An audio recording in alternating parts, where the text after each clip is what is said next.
शाम ढलते ही भानगढ़ की हवा बदल जाती है। दिन में जो जगह सिर्फ पत्थरों और टूटी दीवारों का ढेर लगती है, वहीं सूरज के डूबते ही किसी अनकहे बोझ से भर जाती है। मैं उस वक्त जयपुर से लौटा था। इतिहास में दिलचस्पी थी और भानगढ़ का नाम बचपन से सुनता आया था। लोग डरते थे, कहानियां बनाते थे, लेकिन मुझे हमेशा लगता था कि डर इंसान की अपनी कल्पना है। गांव के आखिरी छोर पर चाय की एक छोटी सी दुकान थी। वहीं से किले का रास्ता जाता था। चाय वाले ने जब सुना कि मैं भानगढ़ के भीतर जाने वाला हूं, तो उसके हाथ कांप गए। उसने कुछ नहीं कहा, बस एक अजीब नजर से मुझे देखा, जैसे मैं कोई सवाल नहीं बल्कि कोई गलती करने जा रहा हूं। रास्ते में किला धीरे धीरे सामने आता गया। ऊंची दीवारें, टूटे दरवाजे और उनके पीछे फैली एक अजीब सी खामोशी। हवा चल रही थी, लेकिन पत्तों की सरसराहट में भी कोई सुकून नहीं था। ऐसा लग रहा था जैसे यह जगह सांस ले रही हो, बहुत धीमी और बहुत भारी सांसें। मैं भीतर गया। मोबाइल की रोशनी में पत्थर की जमीन चमक रही थी। कहीं कहीं दीवारों पर उभरी आकृतियां थीं, जैसे किसी ने नाखूनों से पत्थर को कुरेद दिया हो। खुद को समझाया कि यह सब समय और मौसम का असर है। फिर भी दिल के किसी कोने में हल्की सी बेचैनी ने जन्म ले लिया था। किले के बीचों बीच पहुंचते ही अचानक हवा रुक गई, बिल्कुल रुक गई। ऐसा सन्नाटा मैंने पहले कभी महसूस नहीं किया था। अपने ही कदमों की आवाज मुझे अजनबी लगने लगी। तभी मुझे एहसास हुआ कि मैं अकेला नहीं हूं। किसी के चलने की आवाज नहीं थी, फिर भी ऐसा लग रहा था जैसे कोई मेरे पीछे पीछे चल रहा हो। मैंने मुड़कर देखा, कुछ नहीं, दीवारें, अंधेरा और वही खामोशी। दिल तेज धड़कने लगा। खुद पर हंसा और आगे बढ़ गया। लेकिन कुछ कदम बाद मेरी नजर जमीन पर पड़ी। वहां पैरों के निशान थे, ताजा, सीधे, और अजीब बात यह थी कि वे निशान सिर के बिना किसी शरीर जैसे लग रहे थे। जैसे कोई ऐसा चल रहा हो जिसकी छाया तो है, लेकिन सर नहीं। मेरे गले से आवाज नहीं निकली, बस एक ठंडी सिहरन रीढ़ से उतरती चली गई। तभी पीछे से किसी के बहुत पास आकर सांस लेने की आवाज आई। इतनी पास कि जैसे कोई मेरी गर्दन पर झुक गया हो। मैं पलटने ही वाला था कि अंधेरे में एक भारी कर्कश फुसफुसाहट गूंजी। ये जगह रात के लिए नहीं है।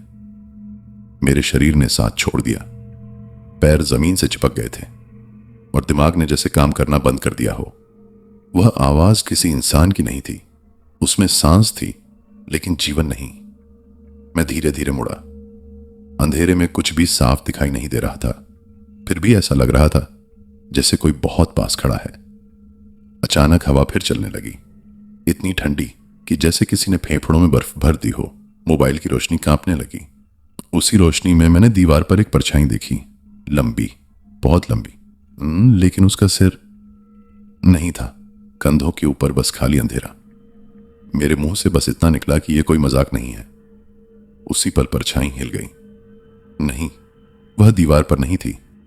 वह मेरी तरफ बढ़ रही थी, बिना पैरों की आवाज के, जैसे जमीन को छुए बिना ही सरक रही हो। मैं पीछे हटा। दिल इतनी तेज धड़क रहा था कि कानों में शोर भर गया।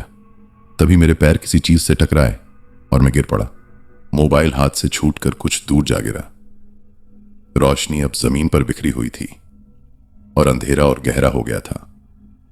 मैंने उठने की कोशिश की, लेकिन तब महसूस हुआ कि मेरे ठीक सामने कोई खड़ा है, इतना पास कि उसकी ठंडी मौजूदगी मेरी त्वचा को छू रही थी।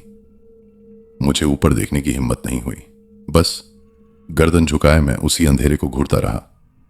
तभी एक अजीब सी गंध आई, सड़ी हुई मिट्टी और पुराने खून की मिलीजुली बदबू। उस बदबू के साथ ही किसी भारी चीज के घसीटने की आवाज आई, जैसे कोई तलवार पत्थरों पर रगड़ खा रही हो। मेरे दिमाग में अचानक बचपन में सुनी कहानियां उभर आईं। भानगढ़, सरकठा भूत, वह जो रात में भटकता है, वह जो अपनी मौत को ढूंढ रहा है। मैंने हिम्मत करके सिर उठाया। जहां सिर होना चाहिए था वहां बस अंधेरा था।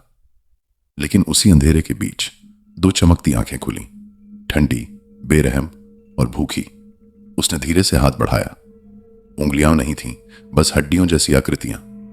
जैसे ही वह मुझे छूने वाला था, पीछे कहीं से किसी पत्थर के गिरने की आवाज आई। वह रुक गया। उसकी आंखें मेरी तरफ से हटकर अंधेरे में कहीं और टिक गईं। मैंने इस मौके को पकड़ा, पूरी ताकत से उठा। और अंधेरे में ही भागने लगा। रास्ता दिख नहीं रहा था, लेकिन डर मुझे खींचे लिए जा रहा था। पीछे से अब उसके चलने की आवाज साफ सुनाई दे रही थी, भारी, धीमी और हर कदम के साथ पास आती हुई। मेरे पैरों में जैसे जान नहीं बची थी, लेकिन रुकने का मतलब मौत था। तभी मुझे सामने एक टूटा हुआ मंदिर दिखा। उसकी सीढ़ियों पर अजीब से चिन्ह बने थे। बिना सोचे मैं अंदर घुस गया। जैसे ही मैंने अंदर कदम रखा, पीछे की हवा फिर से रुक गई। मंदिर के भीतर अंधेरा और भी गाढ़ा था, लेकिन बाहर से वह आवाज अब अंदर नहीं आ रही थी।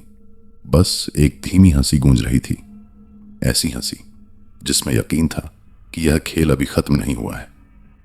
मैं मंदिर की ठंडी जमीन पर बैठ गया। सांसें बेकाबू थीं और दिल अब भी ऐसे धड़क रहा था जैसे अभी बाहर निकल आएगा। बाहर से आती वह हंसी धीरे धीरे मंदिर की दीवारों से टकराकर गूंज रही थी। ऐसा लग रहा था जैसे वह आवाज सिर्फ सुनाई नहीं दे रही, बल्कि अंदर उतर रही हो। मैंने खुद को संभालने की कोशिश की। मंदिर बहुत पुराना था। दीवारों पर उखड़ी हुई मूर्तियां, टूटे दीपक और जमीन पर जमी सदियों की धूल। मोबाइल अब भी बाहर पड़ा था। अंधेरे में मैं लगभग कुछ नहीं देख पा रहा था। तभी मंदिर के अंदर किसी के कदमों की आहट सुनाई दी। मैं चौंक गया। दिल बैठने लगा। वह अंदर कैसे आ सकता है? मैंने सोचा था यह जगह उसे रोक लेगी। कदमों की आवाज बहुत धीमी थी, लेकिन हर कदम के साथ मंदिर की हवा और भारी होती जा रही थी। मेरे गले से आवाज नहीं निकल रही थी। अचानक मंदिर के बीचों बीच रखा एक पुराना दीपक अपने आप जल उठा। पीली सी लौ कांप रही थी। उसी रोशनी में मैंने दीवार पर कुछ लिखा देखा। पत्थर पर उकेरे हुए शब्द, जैसे किसी ने मरते वक्त अपने नाखूनों से लिखे हों। लिखा था कि जो बिना बुलाए यहां आया वह वापस नहीं जाएगा। सर काटा गया था ताकि आत्मा भटके।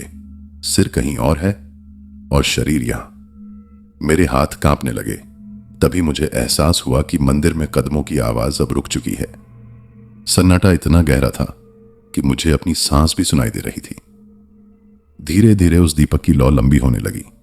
लौ नहीं, वह परछाई बन रही थी। दीवार से एक आकृति बाहर निकलने लगी, वही बिना सिर का शरीर। लेकिन अब वह और साफ दिख रहा था। उसके सीने में गहरा कटा हुआ निशान था, जैसे कभी वहां सिर जुड़ा हो। उसके हाथों में एक पुरानी तलवार थी, जिसकी धार अब भी गीली लग रही थी।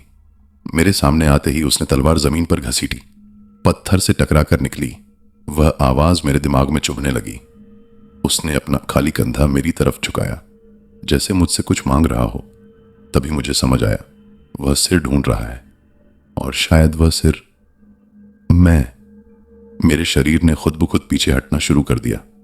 मैं मंदिर के उस कोने में जा पहुंचा जहां दीवार टूटी हुई थी। बाहर अंधेरा था, लेकिन अंदर खड़ा रहना और भी डरावना लग रहा था। उसने एक कदम आगे बढ़ाया, फिर दूसरा। हर कदम के साथ मंदिर की दीवारों पर उभरी मूर्तियां जैसे रोने लगी हों। मुझे लगा अगर वह मुझे छू लेगा तो मैं यहीं खत्म हो जाऊंगा। अचानक मंदिर के पीछे से तेज हवा चली। दीपक बुझ गया। पूरा मंदिर अंधेरे में डूब गया। उसी अंधेरे में उसने एक शब्द बोला, बहुत धीमे, सिर। और उसी पल मुझे महसूस हुआ कि कोई मेरे बालों को पकड़ रहा है। मेरी चीख अंदर ही दबकर रह गई। खोपड़ी में जैसे सुइयां चुभ गई हों। बालों में जकड़न इतनी सख्त थी कि आंखों के सामने अंधेरा नाचने लगा। मैं समझ गया था कि अब बचने का कोई रास्ता नहीं है। लेकिन तभी मुझे कुछ और महसूस हुआ। वह पकड़ पूरी नहीं थी, जैसे किसी के हाथ कांप रहे हों, जैसे वह खुद भी किसी मजबूरी में ऐसा कर रहा हो। उसी पल मेरे दिमाग में एक अजीब सी तस्वीर उभरी। युद्ध का मैदान, जलती हुई इमारतें और एक आदमी जिसका सिर तलवार से अलग कर दिया गया था, लेकिन जिसकी आंखों में मौत के बाद भी लालच और गुस्सा जिंदा था। मुझे उसकी पीड़ा महसूस होने लगी, उसका अधूरापन, उसकी भटकन। वह मुझे मारना नहीं चाहता था, वह खुद को पूरा करना चाहता था। मेरे मुंह से अपने आप शब्द निकलने लगे। आवाज कांप रही थी, लेकिन शब्द साफ थे। मैंने कहा कि जो हुआ वो अब वापस नहीं हो सकता। सिर मिलने से उसे शांति नहीं मिलेगी, सिर्फ और अंधेरा मिलेगा। पकड़ ढीली पड़ने लगी। हवा फिर चलने लगी। मंदिर की दीवारों से रोने जैसी आवाजें उठी। अचानक मेरे सामने जमीन पर कुछ गिरा, भारी, गोल। मैंने नीचे देखा। वह सिर था, सूखी त्वचा, बंद आंखें और मुंह आधा खुला हुआ, जैसे चीखते चीखते रुक गया हो। बिना सिर का शरीर उस सिर की तरफ झुका। दोनों के बीच कुछ सेकंड का सन्नाटा रहा, फिर वह शरीर पीछे हटने लगा। परछाई पतली होती गई, जैसे कोई धुआं धीरे धीरे हवा में घुल रहा हो। मंदिर की दीवारों पर उभरी आकृतियां भी शांत होने लगीं। मैं वहीं जमीन पर गिर पड़ा। पता नहीं कितनी देर बाद होश आया। आंखें खोली तो सुबह की हल्की रोशनी मंदिर के टूटे छत से अंदर आ रही थी। मोबाइल मेरे पास पड़ा था। सब कुछ सामान्य लग रहा था। मैं लड़खड़ाते हुए बाहर निकला। किले की दीवारें वहीं थीं, रास्ता वहीं था, लेकिन हवा अब भारी नहीं थी, जैसे किसी ने बहुत पुराना बोझ उतार दिया हो। गांव पहुंचकर मैंने पीछे मुड़कर नहीं देखा। उस दिन के बाद मैंने भानगढ़ का नाम नहीं लिया, किसी को कुछ नहीं बताया।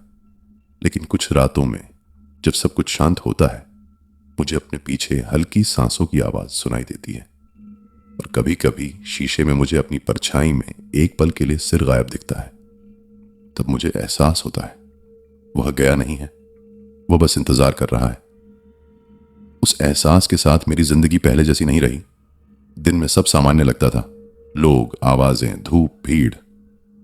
लेकिन जैसे ही रात होती, एक अजीब सा दबाव मेरे सीने पर बैठ जाता। नींद अब आराम नहीं देती थी। जैसे ही आंखें बंद होती, वही मंदिर, वही अंधेरा और वही बिना सिर की आकृति सामने खड़ी मिलती।